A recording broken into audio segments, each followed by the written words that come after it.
Bom, agora então é o momento de falarmos sobre essa questão, não, do ego, a personalidade, a alma, a mente e o ajustador do pensamento. Isto é importantíssimo a gente saber discernir e compreender para facilitar o autoconhecimento, né? Então, o que é o ego? O que é o ego? Não sei, é animal, origem animal. Isso. O ego é de origem animal. É quando o animal começa a ser humano. Quando o animal começa a perceber que ele pensa, que ele existe, que ele é alguma coisa, aí começa já o ego a agir. Mas como é que se forma o ego? O ego se constitui na mente do ser animal, mas que já é humano. Ele pensa, ele raciocina, ele já tem emoções. Então, o ego é uma identidade falsa, porque a criança se identifica, todo mundo, não? Quando é criança, desde criança se identifica com o corpo. Então, o ego gera uma imagem, o corpo gera uma autoimagem no cérebro, na mente.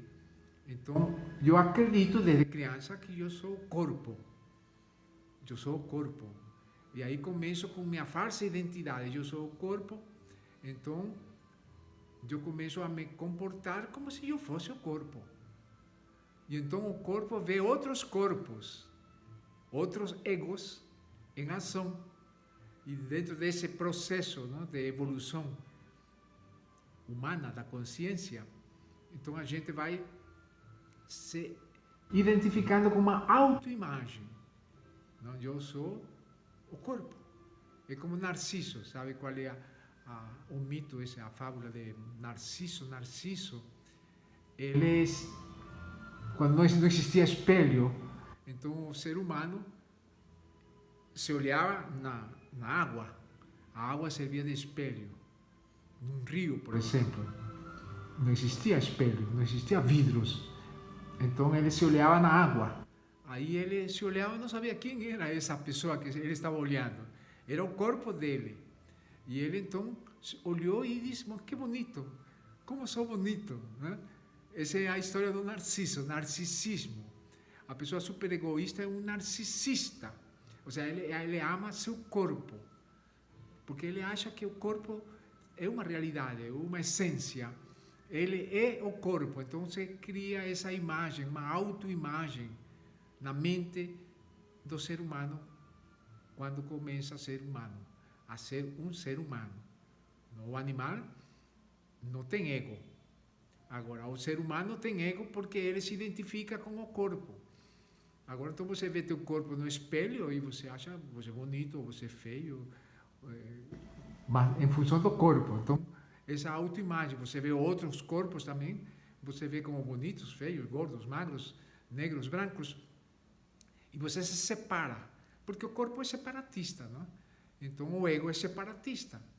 O ego, ele pensa, eu sou o melhor, eu quero ser o melhor. Então eu quero ser, mas quem sou eu? Eu sou o corpo, esse é o ego.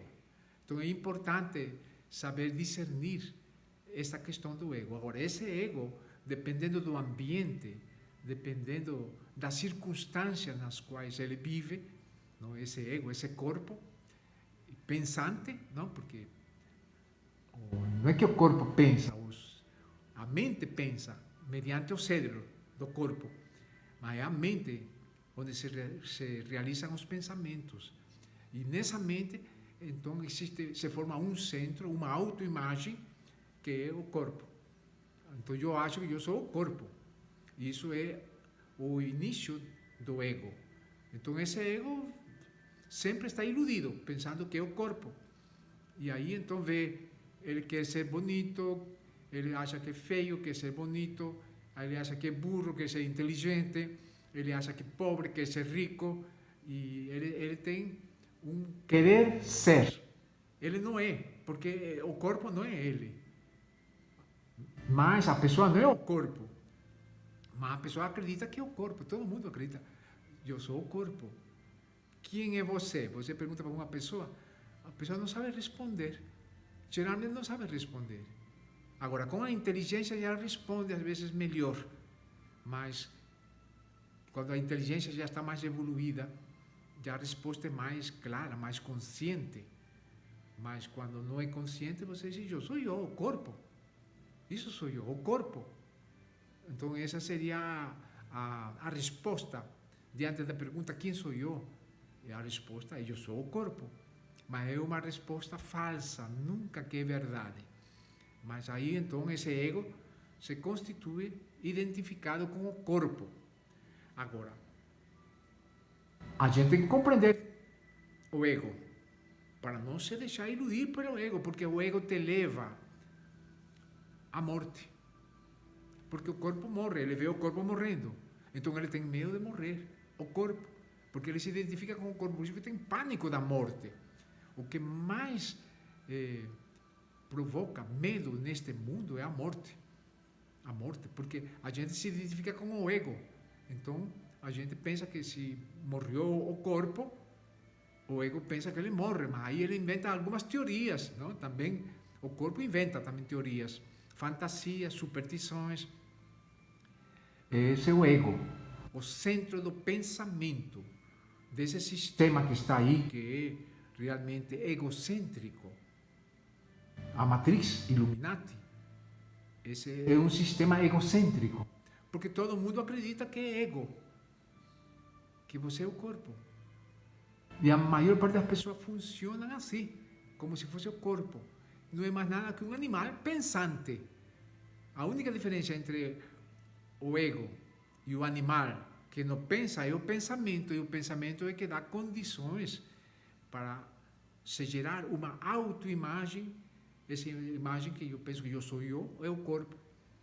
Então a gente vive neste mundo em função do corpo, quando realmente o corpo tem digamos, o corpo não é mais nada do que a residência, não? De você. E quem é você? Não é o corpo.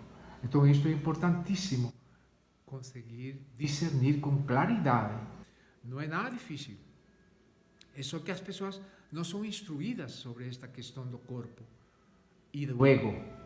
Então, qual é a diferença entre o corpo e o ego? Se o ego se identifica com o corpo, mas tua inteligência te diz, eu não sou o corpo. Então, quem é você se você não é o corpo? Então, onde você está? Então, o ego se identifica com o corpo, mas onde está você? Teu verdadeiro ser está no corpo, mas também o ego está falsamente identificado com teu corpo. E isto é que provoca um grande conflito, não? No ser humano, a falsa identidade, não se identificar com o corpo. Agora, para que serve o corpo então? O corpo serve só para se comunicar. Eu não sou o corpo. Então, quem sou eu? É uma pergunta necessária. É uma pergunta fundamental que você tem que responder. Quem sou eu? Eu não sou o corpo, porque se eu sou o corpo, eu morro. Eu não sou o ego, porque o ego se identificou com o meu corpo e isso não é verdade. Então, para que serve o corpo? O corpo é um instrumento de comunicação e também de aprendizado. Porque o corpo que tem que sobreviver aqui neste mundo. Para sobreviver o corpo, ele tem que se alimentar, tem que ter roupa, tem que ser agasalho, tem que ter uma habitação para ele morar. Então, ele aprende com isto. Ele tem que se esforçar, não? Enquanto eu tenho corpo, eu tenho que me esforçar para poder sobreviver o corpo aqui neste mundo. Mas eu não sou o corpo. Então, o ego se identificando com o corpo, aí é um grande sofrimento. O ego quer escapar, quer procurar a felicidade, mas ele, como vai encontrar a felicidade se ele vai morrer? Porque ele acha que ele é o corpo. Então, é impossível encontrar a felicidade se o fim do corpo é a morte. Então, isso é uma coisa que tem que ficar bem esclarecido. Então vamos falar agora. O corpo é isto, é um instrumento de comunicação para um se comunicar com outro, uma pessoa se comunicar com outra pessoa, e é um instrumento de cura, não? Ou seja, de aprendizado. Mais do que cura, é aprendizado. Porque quando a ignorância existe, existem muitas doenças. Quando ela para de existir e você para de se identificar com o corpo, descobre tua verdadeira identidade. Quando isso acontece, a doença não tem por que existir. Você vai compreender as coisas, porque que o corpo termina morrendo, não? Mas essa compreensão exige, antes de que o corpo morra, exige uma verdadeira identificação. Não mais com o corpo, e sim com o teu verdadeiro ser. Então, quem é você? Essa é a resposta que nós vamos procurar durante estes encontros.